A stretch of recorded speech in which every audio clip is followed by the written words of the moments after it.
What can we say about Russell Westbrook that is fact, that is known? Well, he is a first ballot Hall of Famer. He's 34 years old, he's out of his prime, at his peak, top 5 player in the NBA, one of the great point guards of our era, and a player whose image has generally been sabotaged as a basketball player over the last 2 years by the Los Angeles Lakers.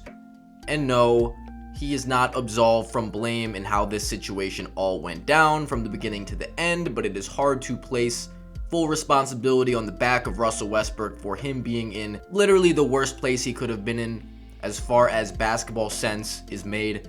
Rob Pelinka decided to make a play that insinuated he had little to no basketball knowledge of how teams are built and how teams win games, win championships, by putting a slashing, high usage, playmaking guard on a team with no shooting and also a ball dominant superstar playmaker type player in LeBron James, trading all your good role guys for a star that makes no sense on your team. And the ensuing 2 years went chaotically, to say the least. I think there was a lot of throwing Russell Westbrook under the bus, especially whatever this Dave McMenamin dude was talking about, like calling him a vampire. Starting today, the Russell Westbrook redemption tour is in full force. Not only does he get a chance to prove that he was not the problem, to prove that he is still a star point guard in this league, or at least show everything that he's got in a place where he is much more comfortable to do so, but he is also playing for a title. He is also playing with a team where he fits like a glove, and we'll get more into that later. There's definitely some pressure on him to deliver at this point. The Clippers sure as hell need it.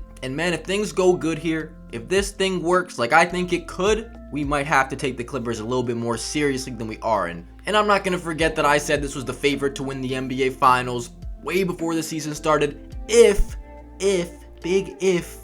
this team was healthy, if they had all their players, I'm taking Kawhi Leonard and these boys to take care of business. However, they have not been healthy throughout the year. They can finish strong and be healthy to end the year, and especially if Russell Westbrook contributes and makes this team better, they are absolutely one of the favorites to win an NBA title this year, bar none. And let me get to Skip Bayless and anybody who is approaching this signing with this type of response, because this is asinine, unbelievable. What could you possibly expect from a troll like Skip Bayless? Somehow adding a player to your team whose usage, whose responsibilities, whose role on the team is yet to be determined. How could that just make your team from a contending favorite to not the favorite anymore? Could that really make you that much worse? I mean, the Clippers, it's not like they're sitting in first chilling. I mean, they're far from that. They have a ways to go. How could they be the favorite now? That doesn't make any sense. Other teams have gotten better than they have, like the Phoenix Suns. They've made a move that vaults them above the Los Angeles Clippers and what they previously were. And how the Western Conference is going to break down this year is we're going to have a first round of teams where home court advantage may be as insignificant as it ever has been in terms of predicting the outcomes of these series. But let's just talk about the fit with the LA Clippers and how Russell Westbrook can bring this team to a new level. Because regardless of what your opinion on Russ is, and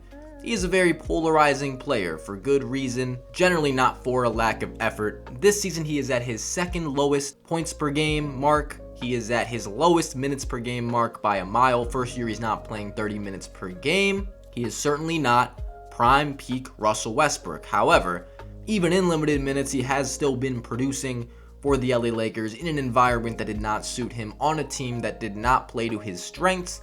And now he is on a team with shooters, with great wing players that will share the ball, that kind of need a guy to direct offense, that kind of need a player in a leadership role to kind of get guys where they need to be. This is not a team that needs another wing defender.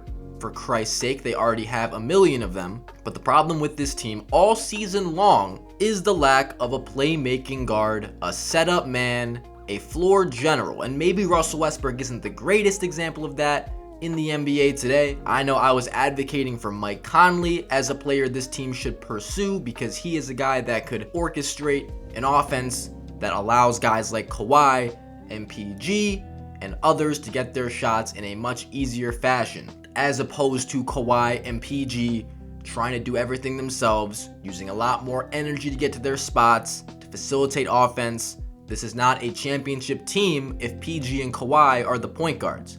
And what we've been seeing recently, this team gets rid of Reggie Jackson after just an awful, super disappointing season from him. They don't get a playmaking point guard. They just get another player that kind of does what Reggie Jackson already did, a scoring point guard. Bones Highland, who I think the jury is still out on in terms of how he can contribute to a great team. Surely the Nuggets saw something in him that they really didn't like as it pertains to that. And John Wall was a guy that it seemed like had all the facilities to be that player. And he's an interesting one because I'm not even sure if he can get a job now at this point, because if he couldn't fit on a team like this, what team could possibly want John Wall at this point? But Russell Westbrook, I think he will involve a guy like Ivica Zubac more in the game in terms of getting him the basketball down low. They can run a filthy pick and roll. I think the more freedom that a guy like Russ has to play in space, which he will have with a bunch of shooters around, they can run their small ball lineups and really spread the floor out. He's just given a luxury here that he did not have at all in LA.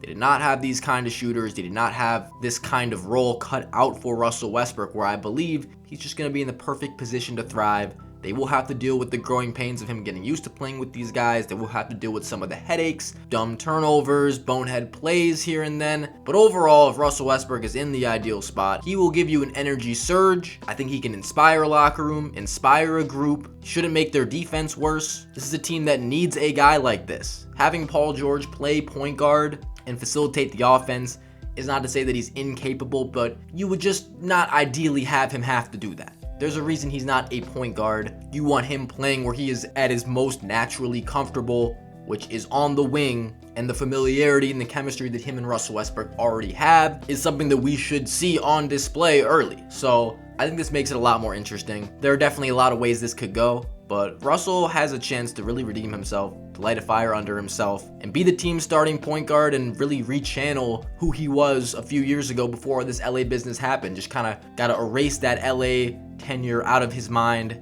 out of the heads of everybody else, because he was not placed in a position where he could succeed, and you saw the result of that. So I'm high on Russell Westbrook with the Clippers, at least for the sake of seeing what you can get out of a guy that you can put in the ideal position for him to produce. If it doesn't work, then maybe we will have to have a discussion about Russell Westbrook, and we will see what happens in terms of who is going to give this guy a chance now if this thing doesn't work out. And he has a chance here. He's going to have some pressure on him, but I'm definitely going to be curious to see what he can offer a team like the LA Clippers in desperate need of a player like him. And that's going to do it for this video. Let me know what you guys think about Russ. Give them a look that they haven't had last several seasons. I mean, the Clippers have really never had a guy like this in the PG Kawhi era, and it makes things a lot more exciting. That's going to be Bucketology. Let me know what you guys think. What's good with this Russell Westbrook signing? That's going to do it. Peace.